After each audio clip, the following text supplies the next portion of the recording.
All right.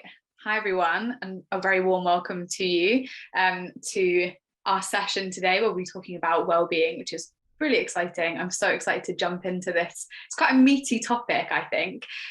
My name is Hazel Jane, and I wear a bunch of different hats across the Scottish tech entrepreneurship ecosystem.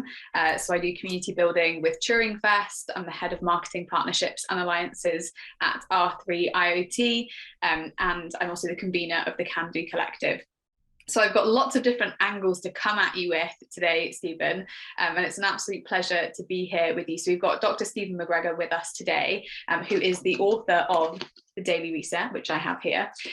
And we'll be talking about well-being. I'm really excited because I feel like you have a really good kind of workplace perspective on this, Stephen. And I think that will be really interesting for everyone watching today. So if you are watching, and this is a live session, please do use the Q&A function.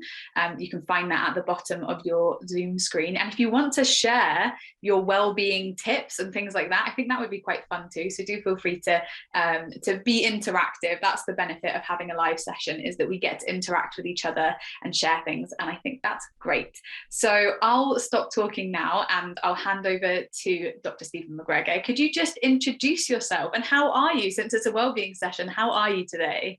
I'm great, Hazel. Lovely to join you today. Lovely to talk to you all in the Data Lab community and anyone else who's joined and wanted to join. Yeah, it's 12:03 for me, Central European time. I'm in my home office in Barcelona, and yeah, I've been out on the bike already this morning. I've got a busy day ahead, so that's sometimes an important coping mechanism for me. Get some exercise in, and yeah, looking forward to this discussion. Amazing. So if you could just start by giving us an idea of what your path has looked like. How did you end up becoming an expert on this? What did that process look like? It's funny. It's, in hindsight, everything is neat and tidy, but at the moment, in the moment, it's chaotic and it's messy and it's confusing.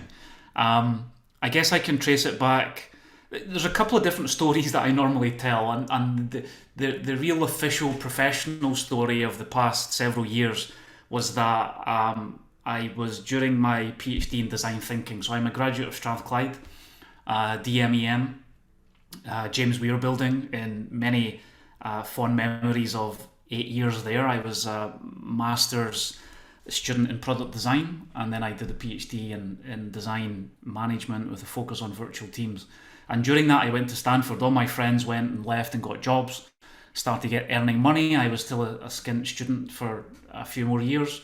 And then I went to the States. I was a visiting researcher at Stanford, and I reconnected with a lot of my athletics that I'd done as a kid. And I just had such a fantastic time. And I was asking questions in design thinking, which is about, human needs. And then I started to think about human needs within the workplace, and thought that well-being was an absolute necessity that wasn't being catered for. So that was the start of the kind of formal interest in workplace well-being, and also still being in contact with my friends who then went and got a job, and they were maybe earning good money as a graduate, but they were being squeezed, and I just felt there was a better way of working, maybe, that wasn't just about squeezing young people when they have energy and they have ideas until they have got nothing left. And so a lot of the work that we've done in the last few years has been looking at this view of positive culture and positive leadership within the workplace, which I think is a fascinating context. And there's been so much in the last few years, whether you talk about dismantling of hierarchical structures within an organisation, entrepreneurship, of course, psychological safety, and all of that good stuff. The second story that I just reconnected with when I was writing The Daily Reset was basically my upbringing. So just on that briefly, I grew up in Motherwell, and fantastic upbringing, really fond memories of my time growing up in the 1980s in Motherwell, but a real industrial heritage. So steel manufacture going back a couple of hundred years within that town. But then, of course, the 80s and the early 90s was such a rapid time of deindustrialisation, not just in Scotland, but across the whole industrial Britain. And of course, you had the villain of the piece, which was Margaret Thatcher. And I just have so many memories growing up at home and my father just in and out of employment and complaining about Margaret Thatcher. And I even talk about that story in the book, in terms of how we spend our energy and focusing our energy on the things that we can control. And he spent so much energy complaining about Margaret Thatcher. It's such a clear childhood memory. But I just reflected on that during the writing of the Daily Reset, and I just thought about this aspect of purpose. And the deindustrialisation of Britain resulted in a whole generation of mostly men, because it was men who were working in these heavy industries, losing their purpose. And the result of losing their purpose was that it absolutely killed any notion of well-being that they had. And so that, in hindsight, was absolutely a seed that has driven my career since then. Formally 20 years looking at well-being, and particularly workplace well-being, but now thinking about well-being in a much more holistic sense, not just about the work, but obviously work is a huge part of life. So that's the story. That's where it came from. Love it, thank you. And even as you're speaking, I'm sort of reminded of how we talk about workplace culture and we talk about workplace well-being, and it is this just massive concept, because it's all it's politics. Like, politics comes into our well-being, it's socioeconomic placement, it's our literal health and how much exercise we're getting. And in that sense, it can be quite overwhelming, and it can be quite difficult to be like, well, how well am I actually, and how much of it can I do something about, and how much of it is just my circumstances. And I wanted to go back to what you said at the very beginning around just the fact that you were getting into athletics again. I am so guilty of being the person that basically doesn't do any exercise, and I'm like, maybe if I just took another supplement, like maybe it's magnesium, like maybe if I just take magnesium, everything will be fine and I'll be energetic and everything's great. And do you know why I'm like that? And I imagine other people watching this are like this too, where there's sort of obvious things that would make our well-being better, and we all kind of know them, and we just don't do it. Do you have an answer?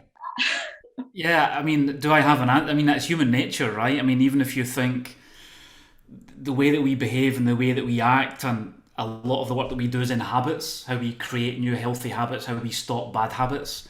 And my upbringing was, I just saw a lot of bad habits, and the fact that well-being is within, you can blame external factors, but a lot of it is within our own control, and it's our own choice.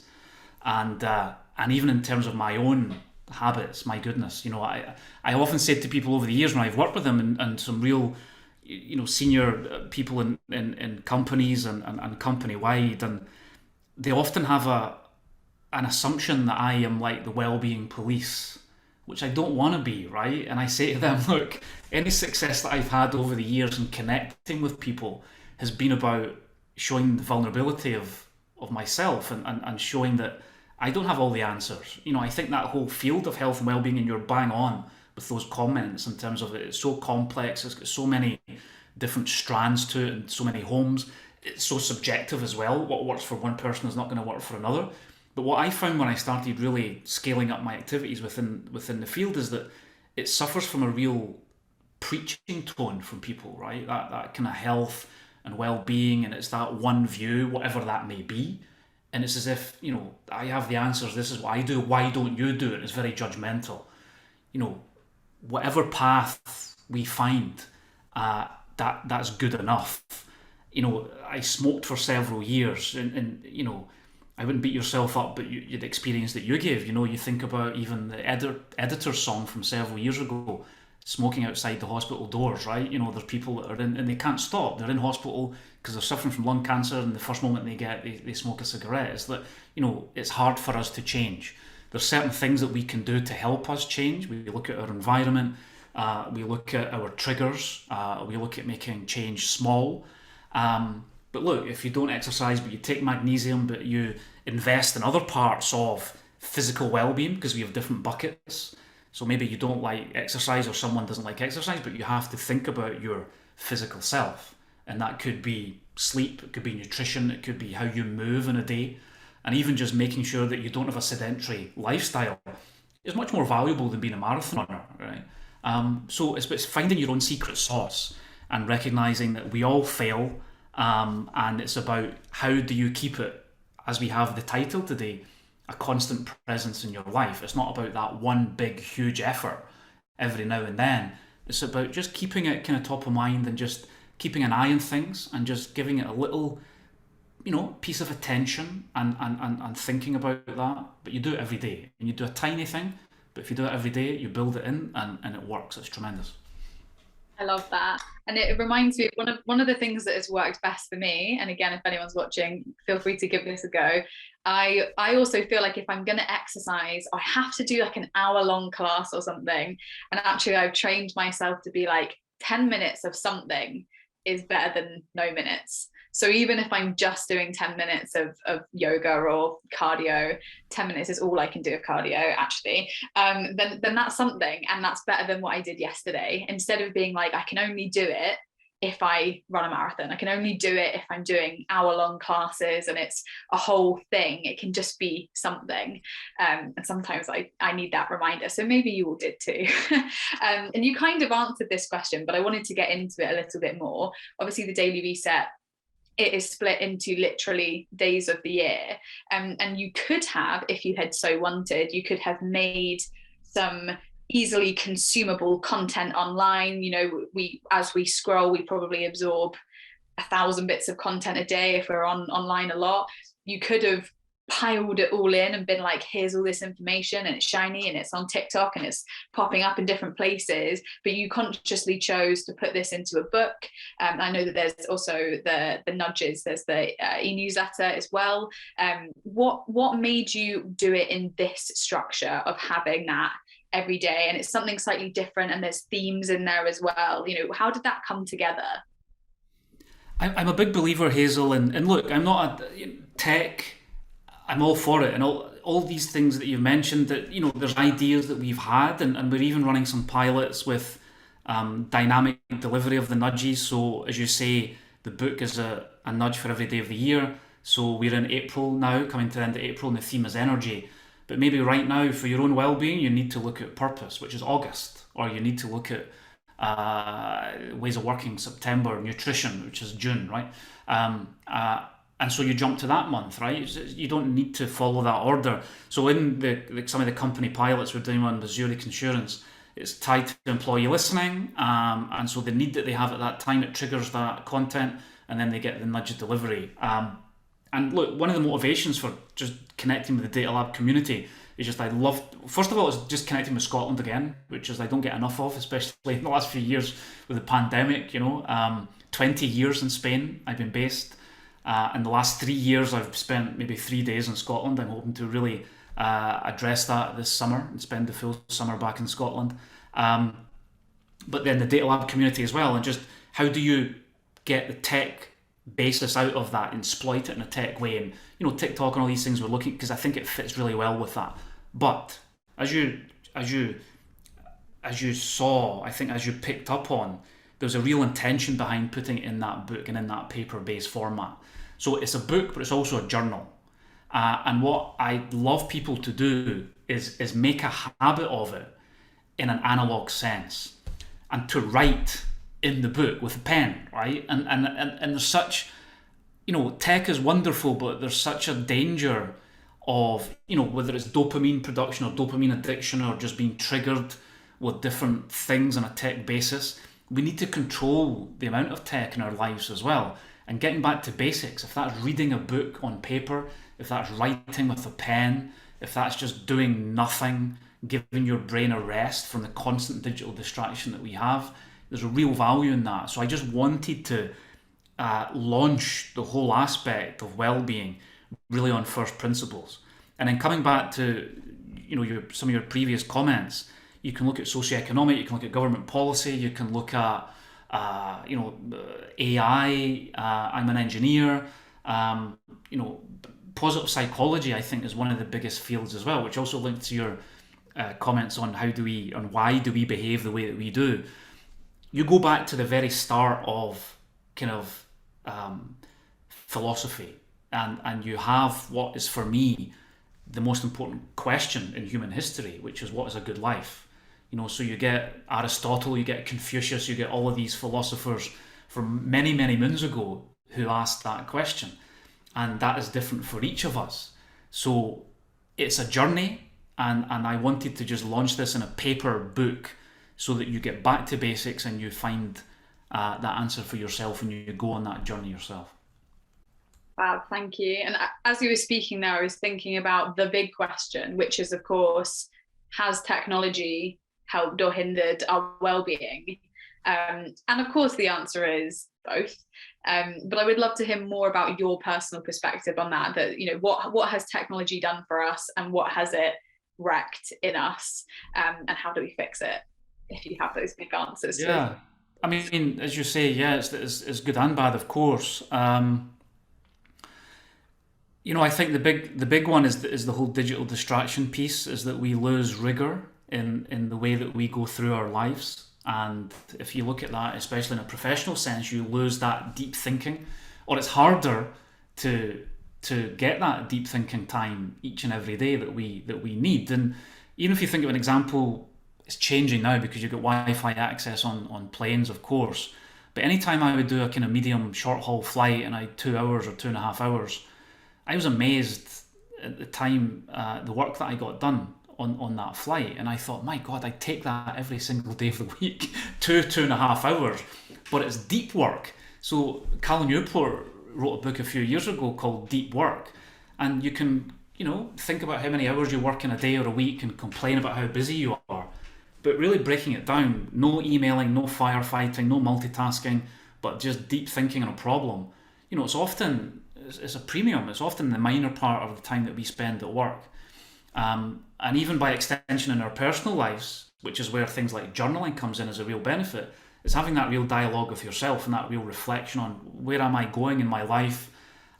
Whereas the danger is that if you're always plugged in a digital sense, life goes by so fast, you're being overstimulated, and you lose sight of those things. You don't pay attention, you don't notice, you miss the weak signals until it's too late. So I think there's a big part in that whole digital distraction piece. And there's a big thing on instant gratification, I think, as well. The big aspect on looking at behaviour change is the time lag between investing in the thing, in the positive behaviour, and getting the benefit from that, right? So maybe, you're overweight, you've overeaten at Christmas and you want to lose some weight. So you want to go to the gym on January the 1st. But the time that it takes for you to lose that weight is, it could be several weeks. And so the longer that time is, the less likely is that you're going to continue with that positive behaviour. So everything is about reducing that time lag or using other strategies. But the whole aspect of our digital lives is that we're constantly triggered. We have instant gratification. It's red bubble notifications. It triggers that dopamine response in your brain, and that's hard to get away with in other parts of your life. The good things, of course, many good things. Community is a huge part. And me speaking as an expat, living in Spain for 20 years, when I first came here, online newspapers were rudimentary.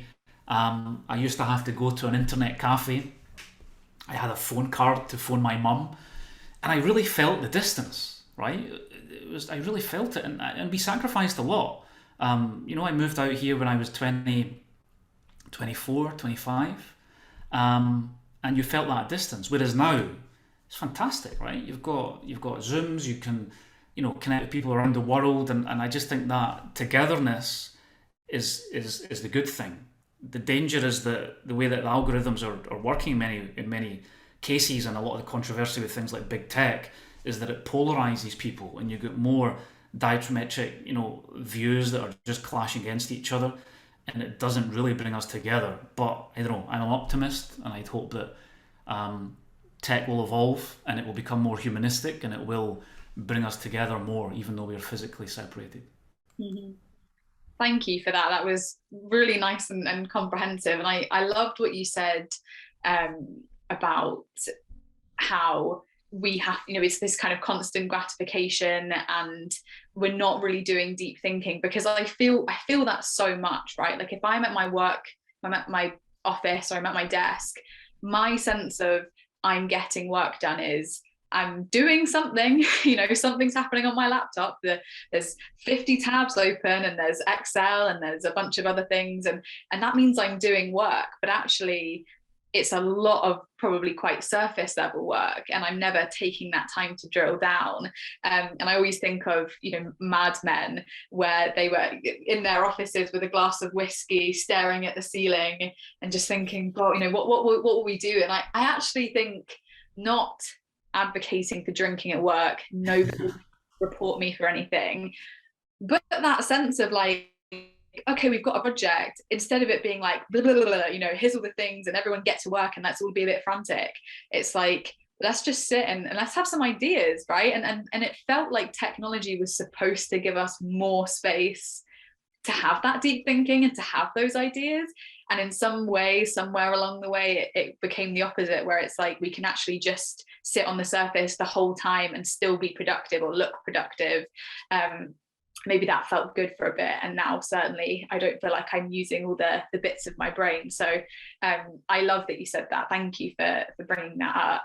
And then the other big topic, we're 22 minutes in and I haven't mentioned the pandemic yet, so obviously it's time, which is of course that the pandemic was kind of seen as a great reset, and everyone was like, this is the new world, and we're all working online now, and now it's kind of hybrid. And from my perspective, the interesting thing about that being a reset is that it started off being a mandatory reset. You literally couldn't go into the office, so whatever you were doing online was what you were doing. And now we're in a position where there is, of course, your employer will have some say in that, but there's kind of a sense of, well, you can choose if you want to spend X amount of time at work. We're all about flexible working.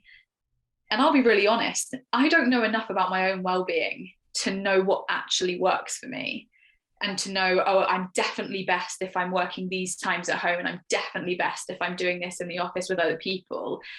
So how do you think people are kind of doing with this reset? And what advice would you give to people like me who are still figuring out, actually, I have a bit of choice paralysis of, well, I don't know. If I've got all the options, I just don't know what's best. What would you say to that? Yeah, no, some great points there, Hazel. I think on one level, it's not to be afraid of failure and experimentation. So it's to recognise that, we don't know if it's going to work unless we try it and we give it a go, right? And I think we're often tied into this get it right first time optimization view of life, and especially professional life. But the real value, we don't innovate unless we try something new, and if we try something new, there's a possibility we might fail, and so that, we have to give it a go. So I think experimentation, action rather than discussing and overthinking, right, is a big thing. Just getting stuck in, what's the worst that could happen? Run a pilot. And I think this community is a community that knows how to approach that in the workspace. So it's about taking that same logic and putting it into our own personal lives and our own. If you think about an operating system for a computer or for an app, it's thinking about what is our own operating system, right? So you need to experiment, you need to see what works. And then I think another thing is just you measure in some way, right? And not getting carried away with a whole bunch of metrics and KPIs. I think when I was listening to you talking about the Mad Men approach and the value of space compared to what we have now, it's just we're constantly on the go. We're constantly on the go, and we're doing things like that. We're working busy like that because we can measure things. We can measure the amount of emails that we've killed in a day, or the amount of boxes that we've checked. But if you have a half hour thinking about a problem, there's no guarantee that you're going to get traction in that problem. So you get really nervous with that half hour because you're not measuring it in a way. But we still need to measure. And that's coming back to the book again, is why I wanted people to write in the book as a means of measurement. So, you think, okay, this week I was, Monday, Friday at home, Tuesday, Wednesday, Thursday in the office, or whatever. And then think about how did that go? And there's certain formal mechanisms we advocate in the book. There's certain things that we've used over the years, like a chronotype analysis. You can look at, are you a lark or an owl? When do you best work? Thinking about even a little bit of circadian rhythm science. When are you at your peak? How do you use that time wisely? Maybe you just do an energy audit. So you go through a week, every half hour, you check in just for 5 or 10 seconds, and you think, have I high or low energy? Is it positive or negative? And a little bit of the context at the time. So coming back to the very beginning, what is your own secret sauce for well-being? It's different for all of us. So this is a real opportunity now. We were forced off the hamster wheel. Embrace it, try something new, but have some element of tracking without going too far that's going to give you insight onto, okay, what are the patterns that's really going to work for me? And then if that works, then you scale it up as you would do in business. So anyway, that's just a couple of thoughts that come to mind. I love that. And I'm sort of mind blown by something that you said around, if you've spent half an hour thinking about something, no one's really able to measure that. And if you go to a meeting, you go, well, I thought about it, then everyone's like, cool, do something, make a spreadsheet, or, do something, right? And I think there's something really in there about that I think, one of the new ways of workplaces talking is, we only care about your outputs, and that's shown as a positive, right? Which is, we don't care how many hours you're sitting at your desk, we just care about what the outcome is. And actually there's kind of something in there which goes against that, and I really like that, which is, I'm not just someone that can sit at a desk and just create and then it's done and it's created. There's going to be pockets of time where I'm less active or less productive, but in the grand scheme of things, it kind of ties into that, and you might get a better product at the end. And I don't know if there's a question in there, but it's almost like we try so desperately to find the best ways to create a good well-being culture in work. And it started off with, we've got pool tables and we've got massage chairs. And then people said, no, that's not good enough. It's more about lifestyle. And now we're saying, it's not about hours. It's not about bums on seats. But there's still bits missing. And I always ask this question as a bit of a cheeky question, which is, do you think it's really possible to be fully well when we keep making these it feels like a bit of a Frankenstein workplace to me? It's like we're still sort of in the 9 to 5 days a week, and then we put pool tables on, and now we're kind of shoving on, you can do it from home if you really want to, and we don't really mind if you spend an hour doing yoga. Do we have to break the whole system? What do you think? Yeah, it's like kind of feature creep, right? If I'm talking the language of your community. I'm glad that in that language, because I'm not good at talking in that language, so it's great that you're giving that to the audience. Yeah. Do we need to rip it up and start again? Maybe, right? I mean, it comes down to culture, because all these initiatives are great, and even policy from HR is great, but it's about how do people behave, and especially the senior people in an organisation, because they can talk a good game, but if they're then expecting people to get back on a weekend or out of hours and making unreasonable demands regarding workload, it's not going to work. So, and especially in an organisation, people tend to emulate others, and especially senior people, right? And they're affected by their boss as well. So it comes down to workload, it comes down to what is your boss or what is leadership like. And I think, is there a view whereby positive leadership can flourish? And even if you look at something like servant leadership theory, which is over half a century old, but is perfectly suited to the post-pandemic working world, right? It's all of these, there's 10 traits of servant leaders, which is listening, interest in others, empathy, community, all of these different things that is what we need for a flourishing world of work. So all these little extras are great, but it comes down to how do people interact? How do they treat each other? I think that's the core of it all. And if that means that we chuck out the pool table and the ping pong table and forget about what's written in a document, how do people treat each other? And I think that's the core of it, right? I mean, I think there's another fantastic point in there. And I come back to this all the time, which is, people stay for their managers. I've stayed in jobs for way longer than I usually would, just because I really loved my manager and because I knew that they were great and that I wouldn't necessarily get that somewhere else, even if I preferred the job kind of description. And actually, we don't usually talk about that. We sometimes separate leadership and well-being. And what I've heard from you is that kind of is the same thing, or it's very much part of well-being, is do I have a leader that is, exemplary, in terms of their own well-being, and I can mimic that, but also supports my well-being. And I think we talk about leadership a lot, and there's lots of leadership trainings around. And I don't know what the secret sauce is, the magic ingredient of a great leader. Obviously, servant leadership is a great kind of structure, and it's a theory. But sometimes I feel like some people just have it. Do you think that, or do you think that you can learn to adopt all of the things that you need for leadership in order to be good for others? That's a great question. I mean, there's a bit of both in there. You can definitely learn a lot of the skill set of being a leader, and how you inspire others, how you communicate clearly, how you serve as an example. Role modeling is huge. Even just coming back to what you said about the connection between leadership and well-being, role modeling is absolutely critical in that. Is it for everyone?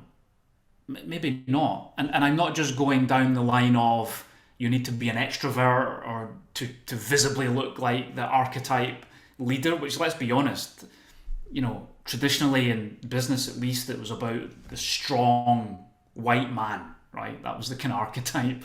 But now, thankfully, we're getting a lot more diversity with race and gender and many other areas, and even introverts, right? I think a lot of the research now is showing that even introverts are even better leaders than extroverts.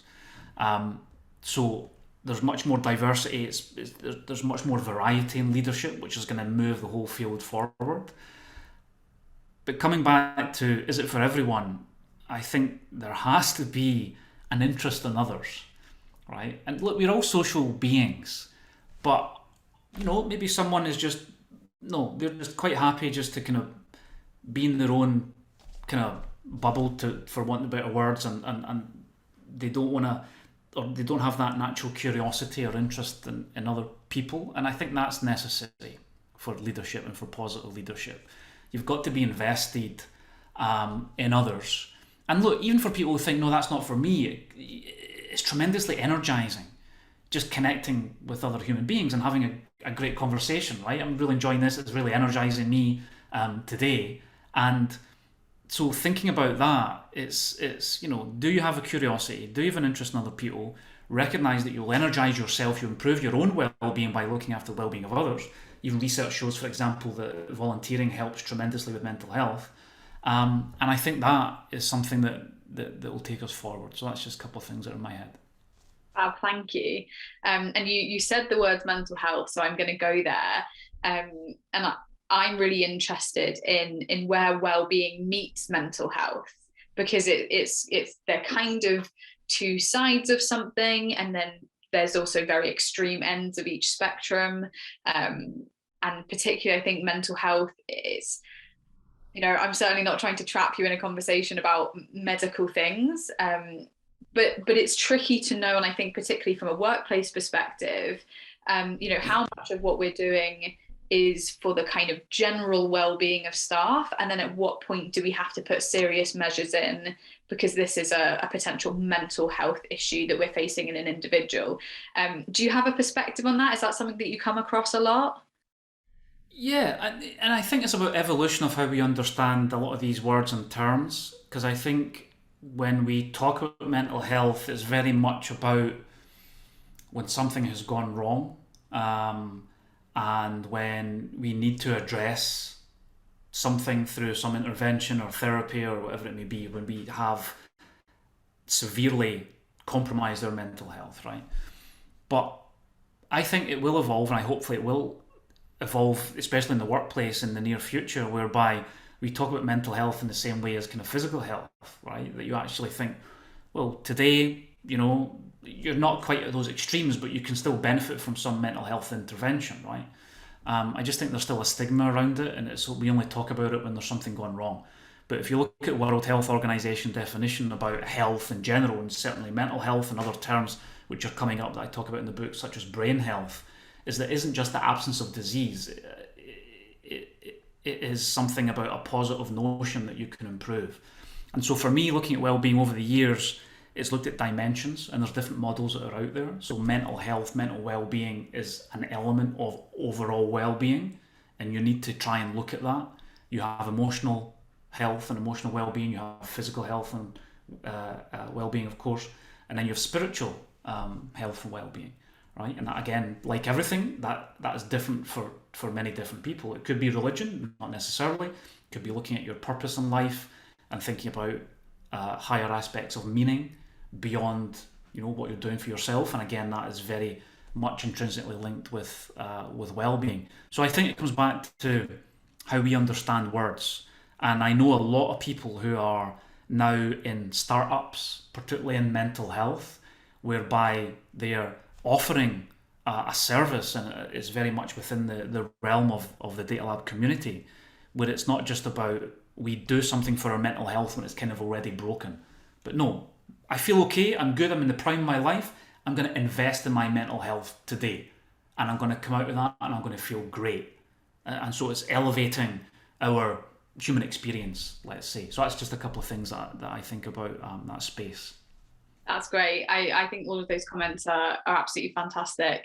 And again, it's kind of that prevention instead of the cure at the end, to be able to say, right, I'm good now. How do I maintain that? How can I make that even better, rather than just waiting for it all to fall apart before we then seek help? And having experienced that personally, really difficult to seek help when you're in the middle of a crisis, and even to be really vulnerable, to look up therapists when you know that you're having a really hard time. You're like, I don't want to email anyone, I don't want to call anyone, I can't bear to do that right now. And actually it would be far better if you're in a pretty good state of mind to say, gosh, I'd really like to just know who would be out there and who might be a good fit for me. And then the pressure's off, and it's not like, please come and fix me and please put me back together. And you can build up that relationship in advance. So not saying everyone should get therapy, but some form of something I think is absolutely fantastic. So thank you for all of that. I just want to mention to everyone, because I know that some people came in a little bit after I set up the introduction, that this is a live session, so do use the Q&A, and I can come to it as and when, or we'll have some time at the end, but just to throw that out there now. So I know that you said earlier that you are not the Wellbeing Police, but say you were the Wellbeing Police, what would you look for in an organization? If you were to go in, or you were to chat to one of your friends who's employed by someone, what do you look for that says this is an organization that cares about well-being, and is doing the right things, whatever that may be? Yeah, it's a good question. I never thought about that before, actually. I mean, it's funny because even coming back to that previous point about we do things when it's often too late and it's about fixing, a lot of my work is actually having that type of audience when they really need kind of fixed in a way. And even just as a brief aside, that is also the difference for me between well-being and wellness. So a lot of that is used interchangeably by many people. And wellness is a huge, important industry, but for me it's about fixing. It's about escape because of the damage that you're doing in your normal life. You go on a weekend away, or you go for a spa week, whatever it is, right? You invest in your wellness, because what you normally do is just the opposite of wellness. For me, well-being is your in the moment lived experience and what you're doing as part of your normal life. So anyway, but at a company, I think, there's a more modern way of working. I think it comes down to way of working, and it's not that orthodoxy of kind of serious business where there's a real hierarchy, whereby you're told things to do, whereby it's about visibility, so you're sitting at your desk. I think energy is a huge aspect, and you can pick up on that when you go into an organization, right? So, how do people work? Even the office design, how do they sit? Do they take lunch, or is it just a meeting during lunch and they're eating just a quick sandwich? So I think all of these are little clues, without just being super prescriptive and saying, no, you need to have this and you need to have that. I think in the same way that we all have our own individual solution or keystone, let's say, if you want to look at the whole habit space, onto what makes us well as an individual, I think different companies also have that aspect as well. And even if you think about over the years, companies who want to be more innovative, and they say, well, look at Google. What do they do to be more innovative? The company that we're thinking about being more innovative could be a completely different sector, nothing to do with Google. If they copy excellently all of the practices that Google do, then there's not going to make a difference, because it has to be tailored to the context of that organisation. So I think the same with Wellbeing as well. What fits with that culture? How do you still get results, but do that in a way that doesn't just make people suffer by getting those results? So it's way of working, cultural fit, and some of the basics, coming back to previous points, is just how do people treat each other, right? Is there empowerment? Is there encouragement? Is there a real willingness to develop people within an organisation?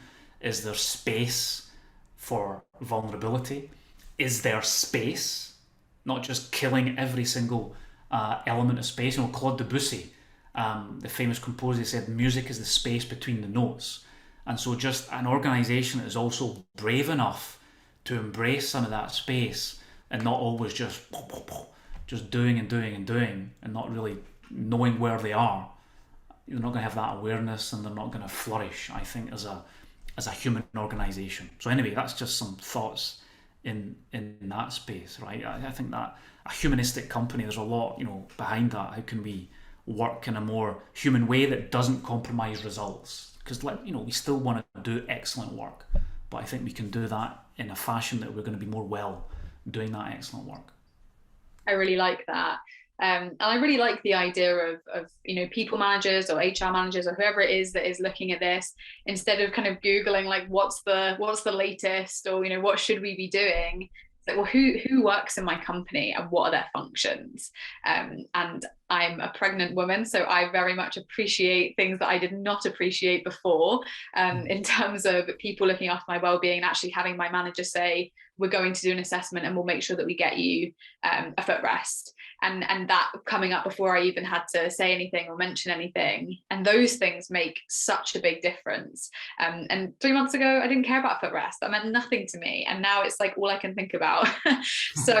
So really having that approach of these things will change, and different people will have different needs. And I think we can sometimes get overwhelmed. And I know that, and I understand that. When you look at a company, you've got 60 members of staff, you might have 4,000 members of staff, who knows? And you go, I've got to tailor something for everyone. And then it's just too big of a thing. So what would you say to, how can you break it up whilst also tailoring to individuals? How does that work? I think that there's about listening. So it's recognizing, and then that example from you, and congratulations, is about knowing that we're human beings outside of work. I interviewed the CEO of Telefonica several years ago for one of my books, and he said, Stephen, it's not like I go to work just with my head and not my heart, or that I'm at home but just with my heart and not my head. I'm the same person in both places. So I think we can forget that, right? And even with the virtual meetings of the pandemic the last couple of years, some of the social capital that we need to thrive in a work sense was squeezed out. And when you just go straight to the work, that's not going to last. That's not going to be sustainable in actually the results that you get. So I think the listening aspect is absolutely key, and recognizing that we're all unique. And it's the balancing act, right? Because you still have to get stuff done, right? So, but there has to be at least a window or an opportunity whereby people can communicate their own specific, unique needs. And even better, that there are managers who are attentive to those needs, because not everyone is going to be proactive in actually asking, right, for whatever reason. So again, coming down to leadership and managers who care and who are empathetic, to just keep the radar on, right, and just say, okay, if I want to get results, I have to pay attention to how people are, because if they're not well, then the results are going to, sooner or later, they're not going to come. Right, so it's a performance question at the end of the day, right? And that's hard for managers, because they are also human beings with their own stuff going on. And when you are highly empathetic, and then you multiply that head count by however many people, then that's, really tiring for the people who have got that to do, right? And they've got their own life to lead. So then we need to take care of them. So that's another question, right? But I just think it's that listening, that opportunity for people to communicate what they need, and it comes back to these human needs again, right? Mm-hmm. Absolutely. There's something in there that I feel like I've heard in the past of companies who might have a chief culture officer, or even a different vein, a chief sustainability officer, and then other companies saying, we didn't hire those senior people because we think it comes down to the whole leadership team, and we didn't want to give that piece to someone, and everyone else goes, oh, they're dealing with well-being, so we don't even have to think about it. It's actually, how do we bake it in the whole way through? I don't know if one is necessarily better than the other, but I think it's an interesting thing that people are kind of having those debates at the moment. Now, a question has come in, so I just want to get to that and make sure we've got time for it. So it's just from Malcolm Price, who says, Stephen talked about growing up in the 80s, which you did. Were the same well-being issues there back then and simply hidden? Or is our awareness of these topics in some way self-fulfilling and now more prevalent? Well, the simple answer there, I was only 7, 8 years old in the 80s. I mean, I grew up in the 80s, but I wasn't working.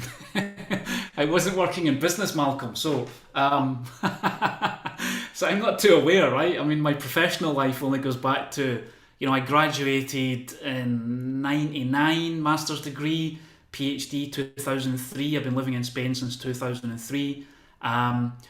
So by proxy, and just by growing up and some of those things that I described with even just my father, it was the Ravenscraig Steelworks that closed down in 1992 in Motherwell, and just even the effect that had on the town, I felt that acutely. And I went to university in 1994. I think it comes back to the style of working. I think the way that we work has changed. I think there's less hierarchy, there's less orthodoxy, it's less of a fixed model. I would believe, without having had direct first-hand experience of the 80s and 90s working. And I just think it's much more multidisciplinary. Even my own degree in design, that was a new degree in the 90s, and it was about how people from different functional backgrounds come together and they work together as a team. So I think rather than that over-the-wall engineering, it's much more cross-disciplinary, and that's how we become more innovative as well, right? I'd like to think it's a much more positive working place now.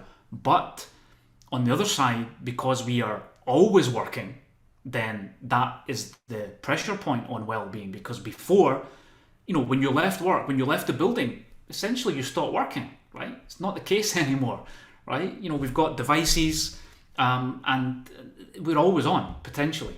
And that's the big, big difference. So there's absolutely a much more enlightened way, I think, of how we work, which makes the whole well-being piece much more potentially easier to absorb.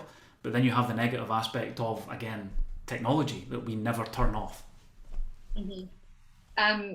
There's something that I'm quite interested in, and many of you or some of you might have read the book, The Body Keeps the Score. I actually think that author is in a controversy, so I'm not saying I back him, but the idea was that this is exploring PTSD and complex PTSD and how that literally affects our bodies. Someone's just said, do you have any wellbeing books that you recommend? But we'll get to that question in a minute.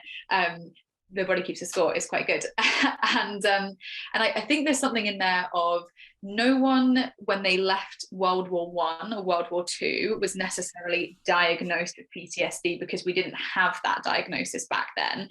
But that doesn't mean that they weren't extremely traumatized and dealing with those problems. And I wonder if you think there's anything similar now, where we don't necessarily have the language for it. And maybe it's a modern day phenomena because of technology, or maybe it's just an evolution, as you said, of the way that we are and the way that we work. Is there anything that do you think we're missing? We talk about lots of these things, and I don't know, it's a bit of a difficult question, but if you had something on that of things that we haven't even quite got to with our well-being yet, do you think there's a missing piece of the puzzle? It's a tricky one. Yeah, I don't know. No, look, it's a great point. It's a great point. I don't know that I have an answer to that right now. I think there's always something that's missing. Absolutely. What that is, I don't know. I think because of my background in design, but I think we always have to keep exploring, experimenting, trying new things. Being caught in a fixed model and the same way of doing isn't good for anyone. So just change by its nature is good, and finding out the answers. As part of that answer, don't discount the past and a lot of kind of historical wisdom, right? Even ancient philosophy, all of this stuff, without just thinking the old is rubbish and it's all about the new. That's the only thing that I would add to that. That's great, thank you. That was a very difficult question, so I thought you handled that very well. As I said, there was a question about wellbeing books that you recommend. I'm sure you don't even have to say it. I'll do it on your behalf. I'm sure the Daily Reset's on there. But are there any other books that you recommend for people that are looking at wellbeing? Any book. It's one of my bad habits that I don't read enough. And I don't know. Because I write a lot. And I know, to be a better writer, you need to read more. But at least I write. Anything that I do read, it doesn't tend to be squarely within the wellbeing space, because I like to come from a broad church of influences, fiction, non-fiction. I'm reading Kurt Vonnegut just now, which is freaking me out, actually. I haven't had Breakfast of Champions. I've had a terrible sleep every single night since I started reading it. Anyway, I'm going to finish it. I nearly finished it. I just finished reading Haruki Murakami, who I love, the Japanese fiction novelist, and then other business books now and again. But, I tend to use just all these other influences in my own work. And that's changed over the years, because there's been different books, because even if you look at wellbeing from different perspectives, which might be interesting, Kelsey, it depends on where you want to focus, is that you can look at the performance angle, and that was the first one that I wrote in 2014 with Financial Times Press, and the whole peak performance industry and the business case of wellbeing. And then 2018 was Chief Wellbeing Officer, so it was looking at the culture of wellbeing within an organisation. And then the new one, Daily Reset, with kind of behavioural nudges. So that is the evolution in my own career of wellbeing over the years, but also some of the different ways. And you can look at the business of wellbeing, you can look at government policy. With my role, I'm actually an honorary professor at Glasgow School of Art just the last couple of years. So we're going to try and do, hopefully, a little bit more with Scottish Government in terms of societal wellbeing. I'd love to do more of that in the next couple of years. So anyway, that's just a couple of comments on that one. That's fab. And actually, if people are in the chat and wanting to share, it could be a good opportunity for other people who are watching. If you read something that changed your life, maybe, or that you thought was a very good book, then please do feel free to put it in the chat. And as your resident hippie, I would really recommend It Didn't Start With You. I don't know any of these authors. I'm so sorry. I wasn't prepared, but It Didn't Start With You, The Four Agreements, and The Power of Ritual are all fantastic books that I would personally recommend as someone that really enjoys reading about and learning about well-being. So I think that's pretty much all that we've got time for. We've got about 5 minutes left. But so if anyone has any final questions that they want to jump into the chat, then that's absolutely fine. But I was going to ask, and I know that we've talked kind of at length about how well-being is tailored to everyone and it's based on their own set of circumstances, but I also know that some people kind of like being told what to do, and they like people saying, why don't you just give this a go? And that's what's really handy about the Daily Reset, right, is that it's a kind of like, right, I'm giving you something to get going with, and that can be pretty handy. But just to kind of finish us off, is there like one thing that's like, if you don't do anything else, as Dr. Stephen McGregor, I would recommend that you start here? Do you have something like that? Get a good kip. Seriously, there's very few things that can beat that. Get a good kip. Sometimes because it might have been having a family, it could just be working hard, and then that becomes the pattern for life. And a lot of us go through life constantly sleep deprived, and we don't know what it's like to be really well rested. So, and it's not. It's sometimes, we've done a lot of research on actually just asking people, busy people, how much they sleep, and often it's just half an hour. It's just half an hour that they're missing. So we have different keystone habits that I would normally, advise people get started with this. If you make the keystone work, you'll be surprised that the chain reaction, everything else works. it's not sleep for everyone, but sleep is a common one. So it's just being well rested, having a bit more time, moving more during the day so that you're tired enough to get stage 4 deep sleep, and respect a little bit more your light and dark cycles, so you produce melatonin through the pineal gland, so a bit more daylight during the day. Be careful with artificial light at night and devices at night, and get a good kip. And then if you try that, move a little bit more, just be careful that you're not sitting down all day, and just have a discussion with yourself. Just check in with yourself, ask yourself, am I well? Write with a pen, write on a piece of paper, and just put down your thoughts, and just take it from there. Start the journey of exploration. Love it. I think sleep hygiene is probably number one for most people, that we're getting not just sleep but good sleep. So I think that's great. Thank you. And I thought I would just finish off. I flicked through, so I haven't read the whole thing, but I flicked through, and this was one of my favorite. I've actually bookmarked it with a COVID test, which I think is a real sign of the times. So this is, and I'm going to butcher this pronunciation. I'm so sorry. Is it Kronos and Kairos? Is that okay? Yeah, that's fine. Yeah. So the ancient Greeks had two concepts of time: Chronos, the conventional measure in minutes and hours, but also Kairos, which was the experience of that time. Bring more Kairos into your life today. I just love that, and I hope that those watching did feel like this was a good experience of their time. And I just think that's a lovely way to look at life. So thank you for sharing this with me, and thank you so much for joining us. Any final words before we finish up today? No, I think I've said everything I wanted to. Thanks for the questions. Great to connect with this community, and yeah. It's been an absolute pleasure having you. So thanks everyone for joining us. This will be recorded, and there'll be a recording available.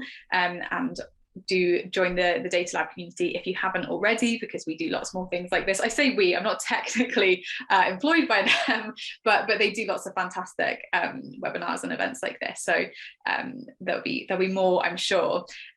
So yeah, that's us. Have a fantastic day, and speak to you all soon. Thank you.